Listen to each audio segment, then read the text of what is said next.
What's going on, everybody? Welcome back to the Pace Studio here in Midtown Manhattan, New York City. We are broadcasting to you live from the Manhattan Center on 34th Street as always, and with us right now is a very, very special guest.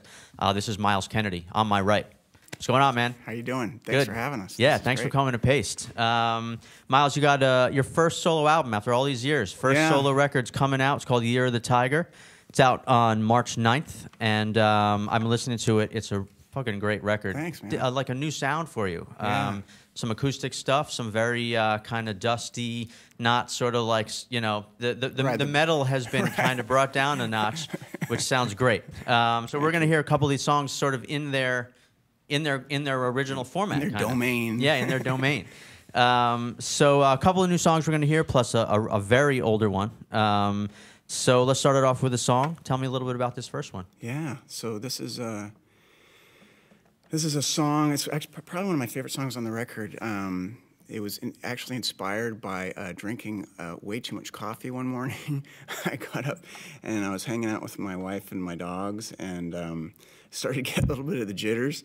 So I do what I often do at that point, and picked up a guitar, and this little riff came out, and it kind of reminded me a lot, actually, of Mississippi John Hurt, and that's usually my go-to when I feel any sort of anxiety. Is I listen to Mississippi John Hurt. It's like the best. Just a hint for all you watchers: if you ever feel anxious, listen to some Mississippi John Hurt. So I started playing this pattern, and then my wife Selena walked in the room. She's like, "I like that." And I was like, okay, well, maybe I'll turn it into a song. And so I was kind of hesitant at first because it was so different, and it had such kind of, you know, with the fingerstyle pattern and the feel, kind of had a country vibe, and I wasn't sure how people would react to it, but I knew I liked it. So it's like, oh, screw it, I'll just do it regardless. And it's turned out to be one of my favorites. So this is called Haunted by Design. All right. All right. 1, 2, 3, 4.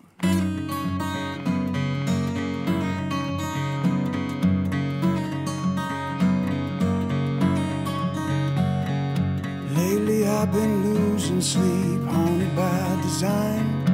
I'm my own worst enemy when I try to close my eyes. Voices in my weary head, they never let me be.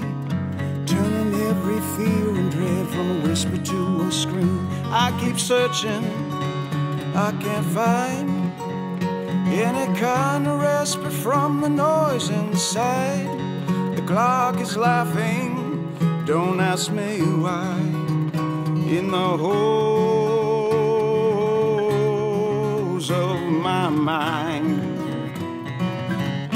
I'm still haunted by design. Haunted by design. Restless scenes and fever dreams, they never giving way.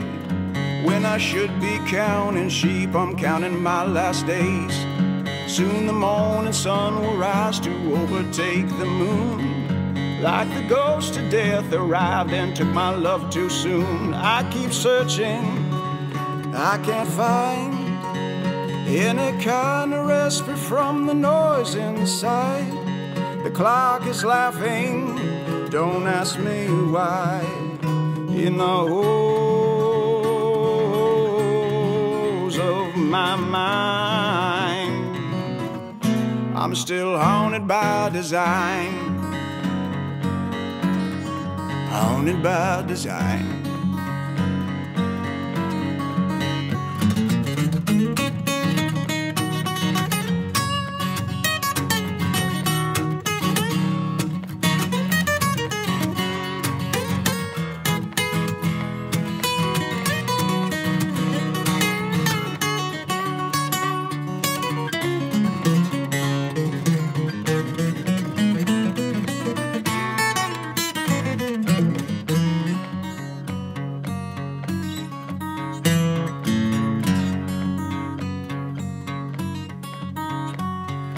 Those who worry suffer twice, this I must concede. I think it's time to close my eyes, slumber rescue me. Yeah, I keep searching, I can't find any kind of respite from the noise inside. The clock is laughing, don't ask me why. In the holes my mind. I'm still haunted by design. Haunted by design. Haunted by design. Haunted by design.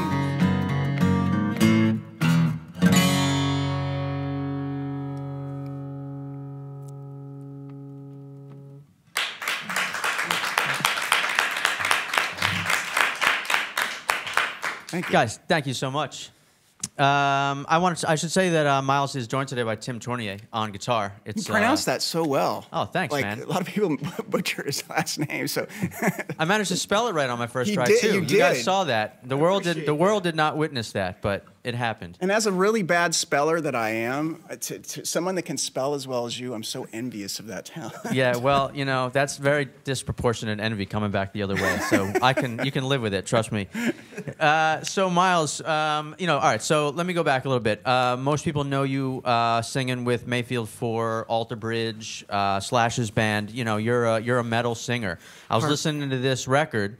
And it's obviously like this is sort of what it sounds like. It's an acoustic record. It's got a lot of sort of blues and country elements to it. I was listening to the first single, and there's some Zeppelin 3 mandolin going on in there.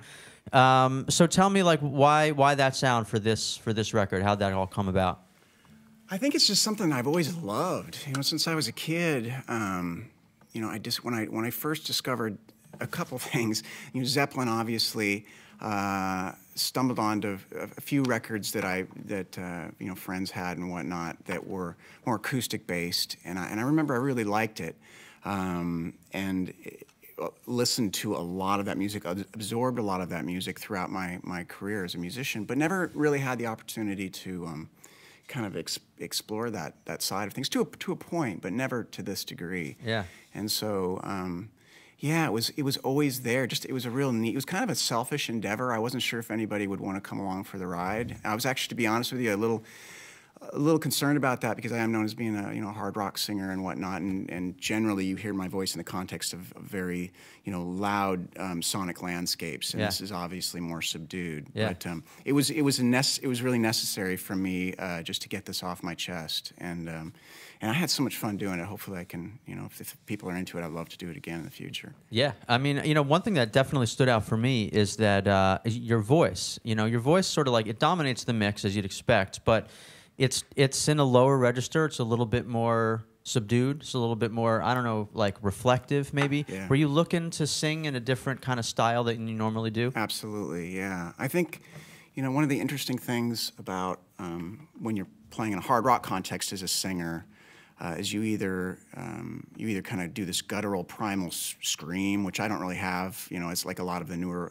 metal guys. That's what they do, and I don't have that in my vocal That's sort of game. like the throaty kind of growling scream. Yeah, which is really cool sounding in that context. My voice doesn't really do that, but so what I opt for, let's just kind of shoot for the rafters and get it up over the mix with the higher approach, and that's obviously something that's been around since the late '60s and '70s. Guys like Robert Plant and whatnot were doing that to cut through the mix. Yeah.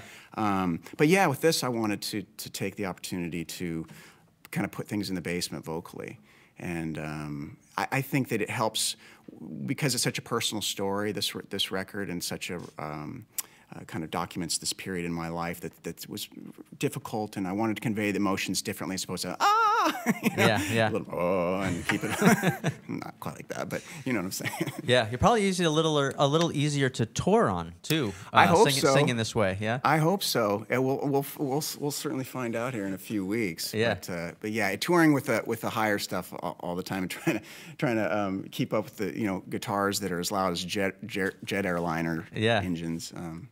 So yeah. Yeah, cool. So we're going to do a couple more. This next one also from Year of the Tiger. Tell me a little bit about what we're doing next. So this is the title track, and this is kind of the preface to the whole record. And it's sung from my mother's perspective. My father passed away when I was 4 years old, and so the Year of the Tiger is the year that he passed away. So this essentially sets up the entire record, and the record is it's kind of a concept record. I mean, it's not kind of, it is a concept record, and this theme runs throughout. So this kind of sets up the whole thing, and the journey begins with Year of the Tiger. All right. All right.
Can't go on at all.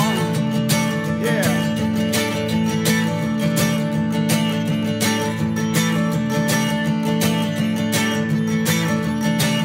In the year of the tiger, I had a nightmare scream. Could have heard the din of every future dream. In the year of the tiger, well, you best believe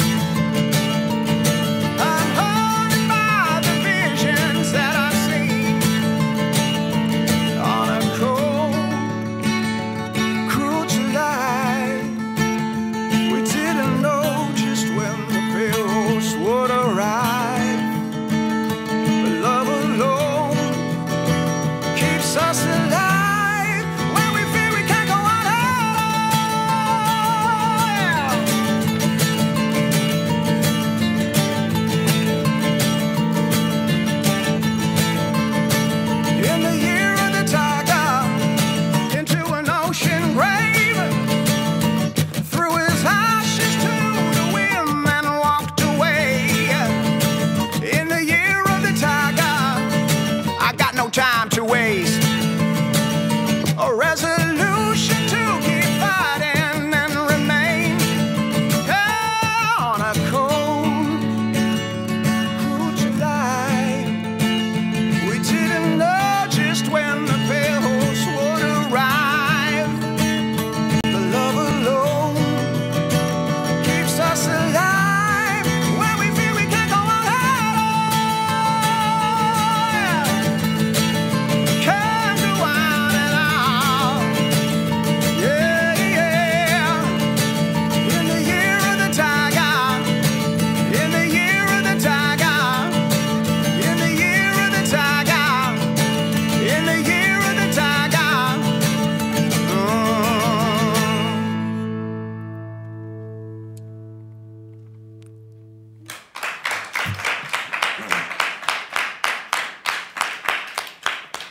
Thank you so much, guys. Thank you. Yeah, man.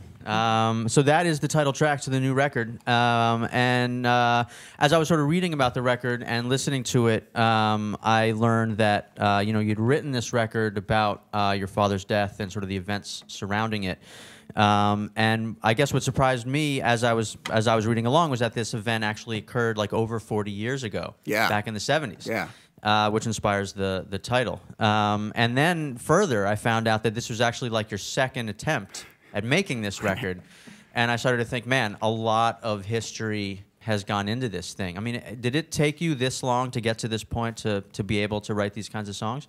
Yeah, it did. You know, I made an entire record, wrote it, recorded it, had it mixed. And it wasn't, from a theme standpoint, it didn't fall in line with this concept. But I just knew that it wasn't what I initially set out to do, especially from an arrangement standpoint. There was still enough of an element of the louder guitars, you know, wall of Marshalls that were creeping their way in, because it was kind of the comfort zone. And so when I listened to it, I was like, you know, this is kind of diluting things a little bit. You know, you've already got these other entities you've been a part of where you get to make this kind of music. So do something different, man. And it's going to really hurt, and this is going to suck for you because you're going to have to start all over again. And that's a bitter pill to swallow. But I'm glad I did that. You know, I remember listening to the whole record, probably the whole first record at the end of 2016, and just being really honest with myself and saying, okay, this isn't the one. So let's start writing again. And I'm glad I did that, because it feels, I'm very, very happy with how record number 2 turned out. I feel like it's a lot more focused and made the statement I was hoping to make. Yeah. You know? Did you know as you were making the first one, was there something in your mind saying like, this isn't exactly what I'm supposed to be doing right now? Yeah. Yeah. There were moments. There were moments when I started to wonder if I'd kind of lost the plot, as they say, and so yeah. So it was just, maybe one day some of those songs will come out. And there are moments on that record that are closer to this, but then there are other moments where it's like, whoa, hey bro, make up your mind. And so you started completely from scratch. Like the songs on Year of the Tiger were not maybe like you'd started writing them a few years back and realized you wanted to pick those back up. Like you started completely for the most beginning? Part. There's one song that I almost didn't record again. It's called Love Can Only Heal. And I knew it was a special song on the first record, and it certainly has, it had the overall flavor and mood that I was hoping to achieve with this record. And I remember playing the demo for Michael Basquiat, who produced this record. And he was, man, that's a really wonderful song. You know, you should consider putting that on the record. So that was the only one. But what we did is we took the demo vocal that I recorded on my laptop in my basement, and we basically built everything around that. So it didn't use anything from the actual big recording. That, which seems sort of to be in step with the general feeling of this record. Yeah, a little bit more organic, a little bit more sort of personal. Yeah, solo. Definitely. It's a solo record. It's a solo record. It's not a. So that turned out. I'm really happy with how that song turned out, because it's I wasn't sure what was going to happen there. But fortunately, so that was the only one. Everything else, but I will say that the song "Year of the Tiger," it's kind of a funny story behind that. Years ago, I was probably during the writing of the first record. This is going to sound weird. I was mowing my lawn. And I like to do things like mow my lawn or wash my dishes. I liked to mow my lawn until I realized that I was getting sinus infections, because apparently I have a grass allergy. Yeah, man. So the doctor was like, no more of that. But back when I used to do that, good ideas would pop in my head. And one day I hear this, "In the year of the tiger, I won't weep and moan." And I was like, I turned off the lawnmower, and I was like, I don't know what that is, but I like it. So I recorded it. I had no idea what Year of the Tiger meant. And so that was always kind of sitting in the vault in the back of my mind for a long time. So that really is just the genesis of that idea, and Love Can Only Heal are the only two that had existed previous to, last year. Yeah, cool. And speaking of things that existed previous to last year, I know the third song you're going to do is an old blues tune. I don't know which one exactly. We talked about Robert Johnson a little bit before we started. He obviously is, a kingpin of this kind of music. Have you been playing Robert Johnson songs and that kind of stuff your whole life? Not my whole life. I guess it was something I really discovered, interestingly enough, obviously through Zeppelin, and, turned me on to a lot of that, Willie Dixon and all of that. But it was the Eric Clapton Unplugged record in the 90s. And I remember when I heard that record, I was like, wow, I love so many of these songs. And then I researched where they came from, and I discovered, I spent more time then diving into Robert Johnson and Big Bill Brunsey. And I really loved the idea that it sounded like there were two guitar players playing. It's that right hand, which I don't have mastered by any means, but I appreciate it, and it's something I aspired. I was sitting, in my hotel room on tour or whatever, and just try and develop it the best I could, and So yeah, I've played this song, "Travel in Riverside Blues," off and on throughout the years. It's probably one of my favorite Robert Johnson songs, just because of the pulse. There's a certain pulse to it that just, I remember the first time I heard it, it just makes you want to dance, Yeah. So yeah, I do kind of an abbreviated version of "Travel in Riverside Blues." Cool.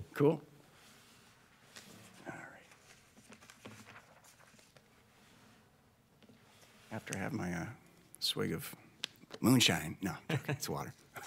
Yeah, you know, that's how Robert Johnson bit it, man. Never drink from a previously open bottle. Exactly. That's actually a good point. Yeah, you know, who knows who? Did someone else open that bottle of water? Yeah, one of our guys? Is someone trying to take me down here? That's what they say.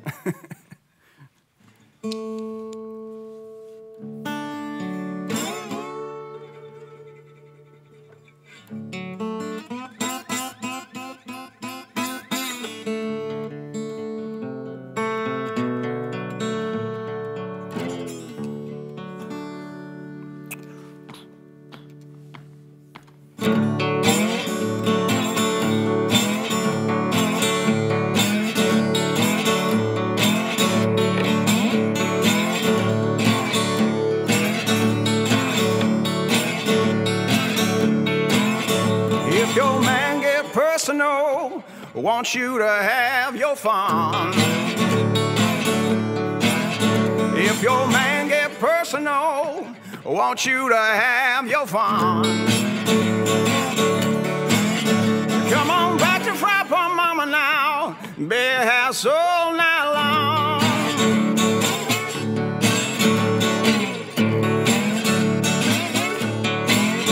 I got women's in Vicksburg, clean on into Tennessee.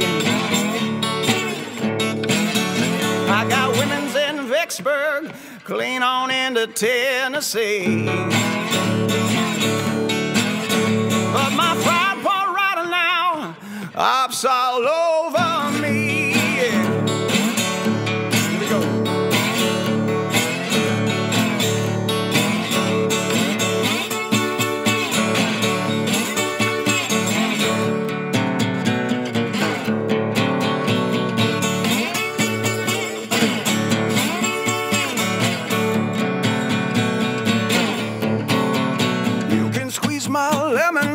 Till the juice run down my leg. You can squeeze my lemon till the juice run down my leg. But I'm going back to Fried Pond Mama now. I'll be rocking to my head.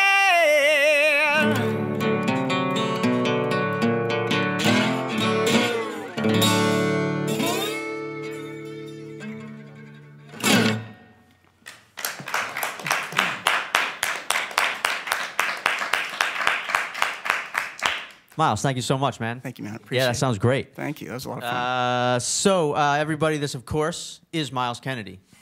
First solo album ever, Year of the Tiger, coming out March 9th.